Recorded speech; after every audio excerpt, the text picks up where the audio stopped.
রাজধানীর নিউরোসায়েন্স হাসপাতাল থেকে যুক্ত হচ্ছেন সহকর্মী মেহেদী হাসান। মেহেদী হাসান, হুজাইফার শারীরিক অবস্থা নিয়ে নতুন কোনো তথ্য পেয়েছিলেন কিনা, সেখানকার ডাক্তার বা চিকিৎসকরা কিছু কি বলেছেন?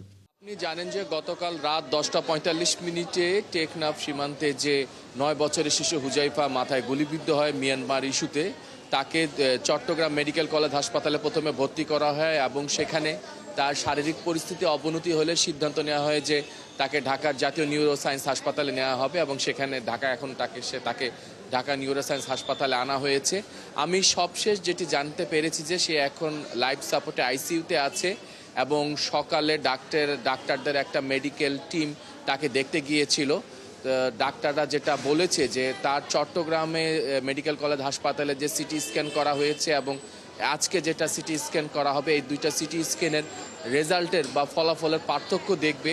আপনি জানেন যে মাথায় তার বুলেটটি এখনও আছে এবং বুলেটটি আসলে নড়াচড়া করছে না, স্থির অবস্থায় আছে বা ব্রেইনের কোন অবস্থায় আছে সেটা দেখে তারা আসলে সিদ্ধান্ত নেবে।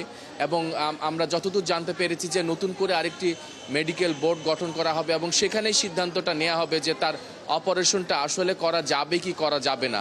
তবে ডাক্তাররা যেটা বলেছে যে তার অবস্থা খুবই সংকটাপন্ন, যে কোনো সময় যে কোনো ফলাফল আসতে পারে।